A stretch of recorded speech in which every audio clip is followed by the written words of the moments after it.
Good morning, everyone. Let us finish the Dvar Malchut that we began learning this week. This is the very end. What is the Rebbe talking about? How close we are to the redemption of Moshiach coming and revealing the good which is hidden inside of everything in the creation. And there's many hints that the Rebbe has about this, but he bases the whole thing on a Mishnah that is learned in Tractate Brachot.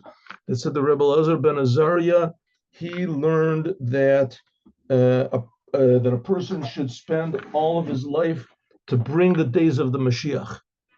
He said you should talk about going out of Mashiach even in the nighttime, in the time of exile, and that will bring to what the Rabbi said, that all of your days of your life will bring to the days of the Mashiach. And he brought down that this is also relevant to Shmot, the Torah portion that we're learning this week, because it talks about the Jews going into Egypt, and the Midrash said that it's not talking. It's talking about the Jews going out of Egypt, and they explained how, because by going into Egypt, into the exile, and thinking about going out, that's what actually brings the Jewish people out. And in fact, it becomes a necessary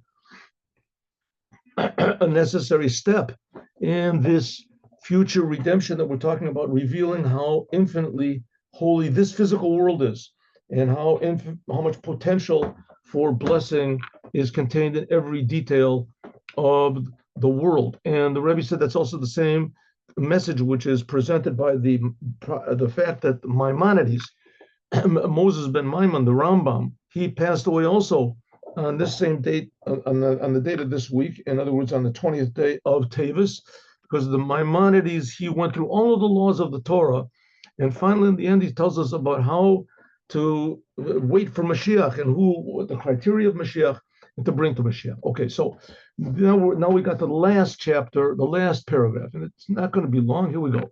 Halimud v'haroa, the learning and the teaching from all of this.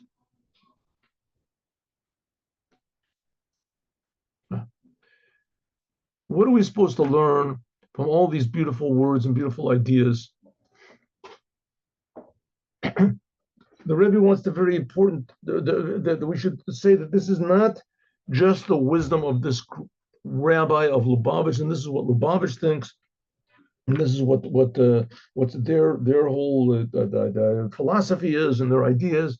That's right. This is supposed to be the philosophy and the idea of every human being in the world, especially every Jew.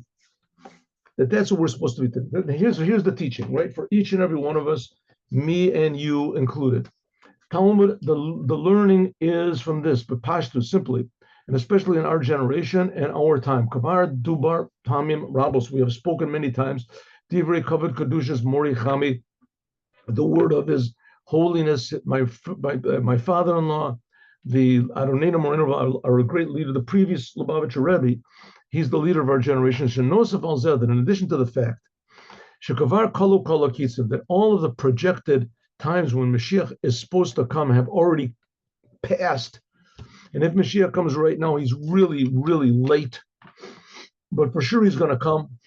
As Kavar Asu, says the Rebbe, in addition to the fact that all the times that have been prophesied, Mashiach is supposed to come, have all passed. That passed. So Kavar Asu b'nei Yisrael tshuva, and the Jewish people all did tshuva. They've all returned the quantum mass necessary for the world to change, Mashiach to come, of Jews has already changed. It has already happened. The necessary amount of Jews have already turned their attention to the Torah and to Judaism. As Simon called, we finished everything. Says the Rebbe, the whole parade is ready for Mashiach to come. The previous Rebbe said the same thing, but he said all we have to do is just shine up the buttons. That was the last little. The Rebbe said the buttons have already been shined up. We've done everything we can. Now it's up to God. Yiftach should open up the eyes of the Jewish people. That the true redemption, it's already here. The redemption is already here. And just as simple way, we can just simply say, we talked about this before. It says that the beginning signs of the redemption are that the non-Jews have no rulership over us. non-Jews, the Gentiles have no rulership over us. And really, that's right now. There's no country in the world today that a Jew can't do Torah and commandments. No country. There's no country in the world today where a Jew is not free to do what he wants. But the Jews themselves don't want to accept this fact. And so because of that, the Jews are always worried about what the United Nations is going to say. And the blatant example of this is Israel, the state of Israel, you want to call it. I mean, just standing in public and saying we are not the chosen people and there's nothing holy and we're not in the Holy Land. And we've given land to the Arabs. We're willing to give more to the Arabs. We're willing to give them guns. We go to this. We don't understand why they stand up and kill us. What's the problem? And the United Nations says, because you didn't give them enough. And there's Jews in the Israel that really worry about this. They really worry about what everybody says. And even if they don't say anything, they're worried. So basically, none of the nations rule over us. If we would just be strong, the whole thing depends on our attitude. Our attitude. And we saw this clearly after the 6-Day War, when the Jews won, is the whole world was standing on their legs, right? They were all bowing down to us, everyone, except for the Israeli government. And the Israeli government, because they have no identity. They don't know what a Jew is, and they don't know what holy is, and they don't know what Torah is, they don't know what mitzvahs is. And even if they do, they try to ignore it. So that's what the Rebbe said. The whole thing just depends on us, just to open up our eyes to see that we don't have to be afraid of everybody. We don't have to worry about what everybody thinks. We don't have to give into the worst enemies in the world, giving into them and trying to make peace with them. So the whole thing depends on us. Okay, but I mean, me and you, we're not sitting in the government, and just complaining about this obviously does not help anything whatsoever, right? Because those people just think that anyone who complains about them is just nuts, just crazy. I mean, they think that they're really right. So what are we supposed to do?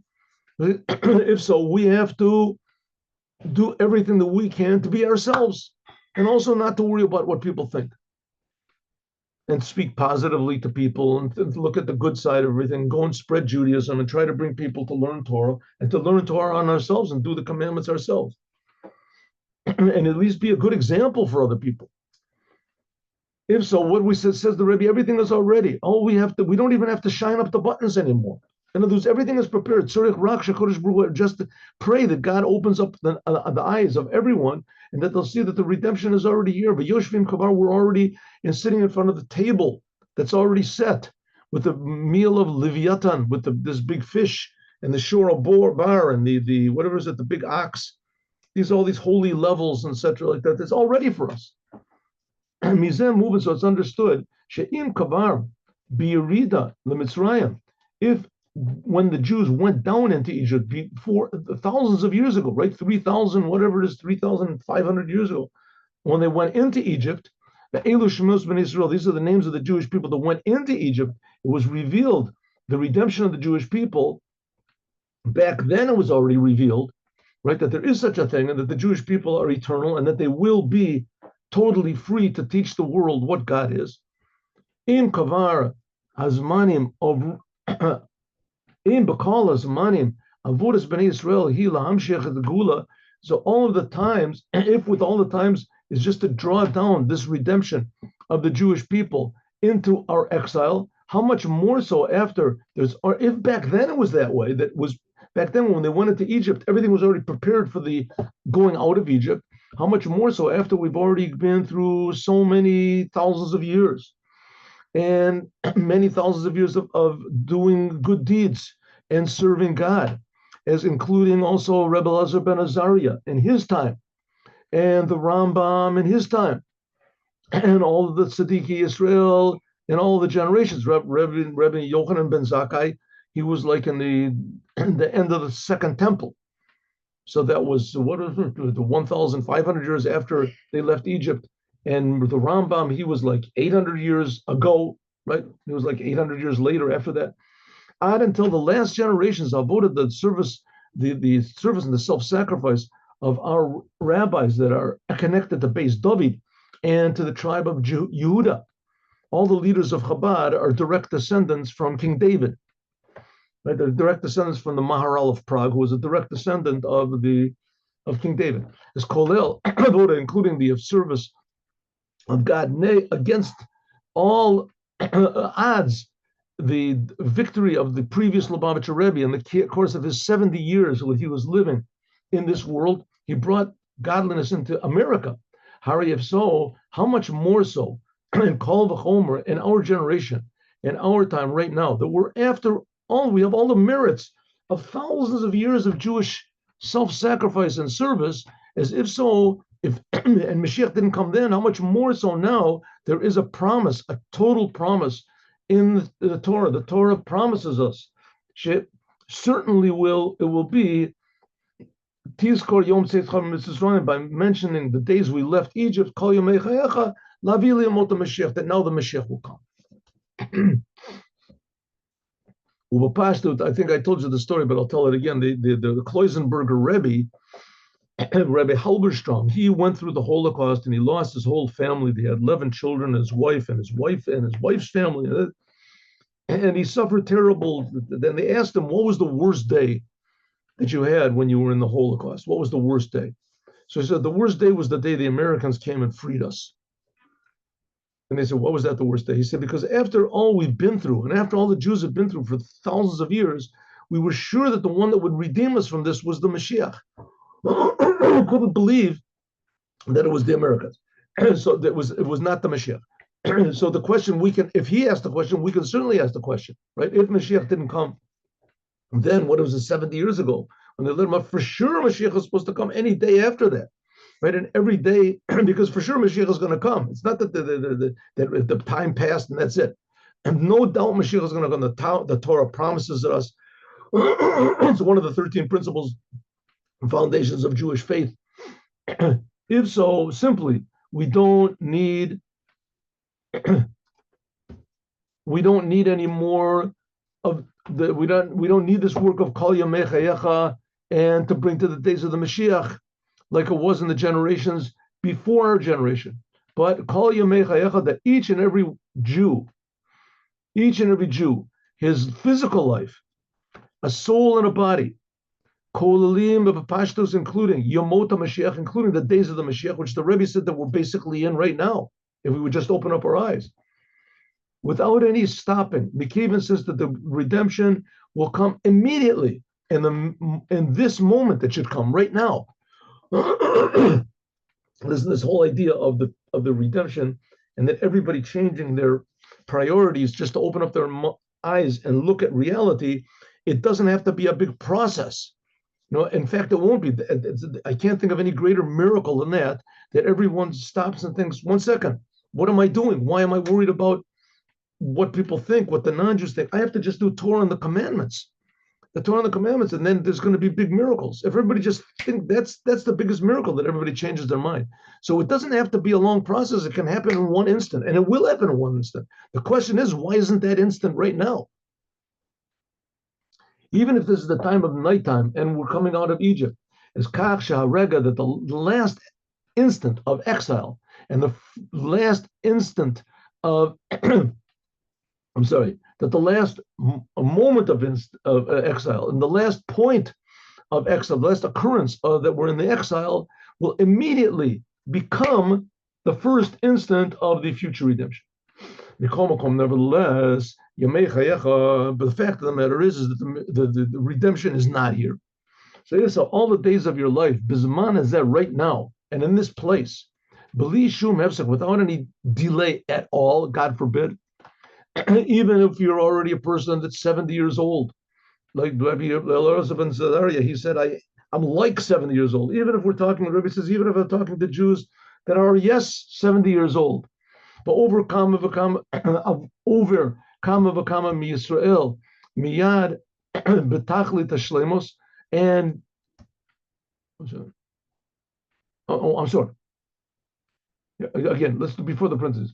Nevertheless, all of the days of your life, in this place, without any delay whatsoever, because of many of so many of the Jewish people, immediately, B'Tachlit HaShlemos, in completion, Reuven and Shimon went down into Egypt. Reuven and Shimon will come up. In the of Kol Yamei Chayecha, all of the days of your life will be will bring to the days of the Mashiach, and means Chaim Nitzchim Sheyiyu Az. Eventually, there'll be the raising of the dead, and all the people that died will come back. So we'll see that, in fact, there was no death. Death didn't really exist. Okay, actually, what are we supposed to do? The vote of the service of the Jewish people now has to be to bring to the days of the Mashiach, to reveal already, immediately, actually, how it is that the situation of coming to Egypt, the Galus, that we're in this Egypt, we're in Egypt, we're in this terrible exile by means of this, that we prepare. Everyone should prepare himself and prepare others for the days of the Mashiach. What are we supposed to prepare for? To prepare for the fact that everybody is basically good and everybody is basically holy, especially every Jew is basically good. That's ideally what it's supposed to be. So treat everyone accordingly and treat yourself accordingly. As much as you can, do Torah. As little as you can, avoid what God doesn't want you to. You're holy. You're a holy person. And of course, we have to remember that going out of Egypt, God did the whole thing. So we can't just say the world is going to go on the way it is. No, God is going to become a major player in this whole reality that we're living in.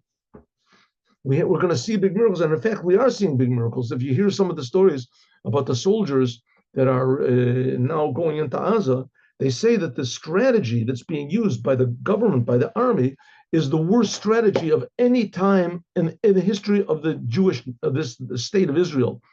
They have no strategy, they have no goal, they have no unification, and miraculously, we're winning. We're winning. The Arabs are waiting for us. We knew they were waiting for us. There's something that's really rotten that's going on in the government that allowed these 1,000 people to be killed, and the army didn't come, and nobody helped them, and the Arabs were just wandering around in Sderot in the streets with guns. The police didn't come. Something is really wrong. The only player in this whole business is God. The only one that's organizing this victory is God. And of course, the brave soldiers that are going in. But they say that it's just, I've heard from many people, they say that it's just totally insane, that there's just a total lack of desire to win from the government. Something is really very strange. I'm not telling this in order to say bad things about the government, which, I mean, you can't say enough bad things about the government. But I'm saying because the miracles that are happening, how much God loves the Jewish people, even the non-religious Jewish people. How it is that all these people got killed is just, a tragedy which demands and which will certainly succeed in bringing a big investigation. Something's going to happen. Something has to happen over here. It cannot continue this way. Okay, so anyway, so we see big miracles, especially because of the connection with the day of the passing away of the Rambam, the Maimonides, by means of we have to add on learning Torah, and especially learning the Torah of the Rambam. The Rebbe instituted that every day his Hasidim should learn Maimonides. You can learn one law. Maimonides also has a book which is called Sefer Mitzvot, where he goes through the 613 commandments. So you can learn one of those every day. Right, or two, however, 2 or 3, whatever or there's the 14 books of the Rambam, which you can learn either one chapter a day, in which case you finish once every 3 years, or you can learn 3 chapters a day, which you finish once every year. But you should learn the Rambam. You can learn it in English. There's classes, excellent classes that are given on.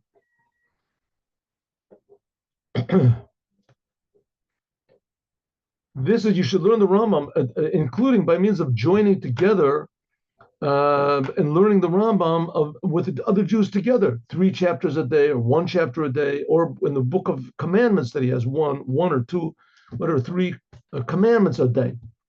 And especially in the book of the Maimonides himself, the laws of the Mashiach. As we talked about yesterday, that the Rambam Maimonides is the only one in Israel that has laws of the Mashiach. The only book, and very incredible, the only book in Judaism with such an important topic, and it's the goal of all creation, is the Mashiach, is the Maimonides, the only one that actually has psak halachas, a set law, what are the criteria of Mashiach and what's going to happen in the days of the Mashiach. The two last chapters of the laws of the kings in the book, the very end of the book of the Rambam. You can look it up on this. Look up Laws of Kings, chapter 11. Write it down. Google Laws of Kings, chapter 11. You'll see the Maimonides comes. You read. And in addition to this learning, you should also make efforts to have an influence on other Jews which are around you, men, women, children, in a way that you should make many pupils, and they should see, and others should do the same thing as you. May it be God's will that by means of this decision that you want, that you make, we should receive immediately the reward. What's the reward? what the Maimonides says at the end of the book, of his book, that after there's already a king in from the house of King David, and he learns Torah and he does the commandments. He's quoting the Rambam, doing the commandments, doing Torah and doing the commandments like King David, and he will try to influence, to force, convince all of the Jewish people to go in the ways of the Torah and to strengthen the foundations of Judaism, and he will fight the battles of God. Anyone who is opposing Mashiach and opposing the Torah, he'll fight. And of course, we can see that the Lubavitcher Rebbe has all of these qualifications. All these qualifications. He knew the whole Torah, taught the whole Torah, encouraged learning the Torah, encouraged learning commandments. There's nobody even one fighting the battles of Judaism, fighting against the crazy the conversion laws or lack of conversion laws in Israel, and the lack of Torah observance in the whole world, right? And all the forces that are against the Judaism, not to go into them, there's too many to even mention. And the main way that he's fighting this battle is by education, by educating people, teaching the children that they should say sentences of Torah. I mean, you have no idea. In Israel, I've been living in Israel for 45 years, almost 50 years. I came here, I was a religious person, right? And so you would talk to the Jewish kids, and they didn't know Shema Yisrael. I'm telling you, there were children in Israel that did not know how to say Shema Yisrael. Children that were 6, 7, 8, 10 years old, they didn't know how to say Shema Yisrael. Children that had never put on tefillin before in their lives. 16, 17, 18 years old, grown men that never put on tefillin in their lives. Until the Lubavitcher Rebbe came and he changed the whole thing. He said you have to go around and teach the children what's called 12 sentences from the Torah, Shema Yisrael, etc. You have to try to put tefillin on everybody. There's no one in Israel now that has not at least seen a Jew put on tefillin. At least that's called fighting the battles of God. A person that does all that, you can be sure that he is the Mashiach. You can assume with certainty that that person is the Mashiach. Anyone who does that. And then after that, his goal is that immediately he'll be certainly Mashiach. What's he going to do? He's fighting the battles, like we said. After that, the third temple is going to come from heaven, and all the Jews will come to the land of Israel. That's the goal of the Mashiach. But how do we know who is the Mashiach? Anyone who tries to do all this and has these qualifications has to be from the house of King David also. And by means of this, he'll do so and he'll succeed and he'll build a third temple and he'll gather all the Jews together. He'll fix up the whole entire world to serve God. That the Rebbe is the only one, as far as I know, that has this thing about the 7 Noahide commandments. You have to teach the non-Jews 7 Noahide commandments. That's their only hope, to save them from their religions. Only hope to save them from their religions is the 7 Noahide commandments. You can look it up to see what it is. On until the end of the Rambam, it says the whole world will be filled with the knowledge, awareness of God, like water fills the ocean. So it's all happening, and it's all depending on our attitude. Do a little bit more, be more positive, be less negative. Go and spread Judaism, learn Judaism yourself, learn Torah, do the commandments, be positive, pray for the future redemption, and think about it all the time. Kol Yamei Chayecha. Now let's learn a speech given by the Rebbe. Let's see if we can do it. Let's see if we can do it. Here we go. We can't do it. Do it here.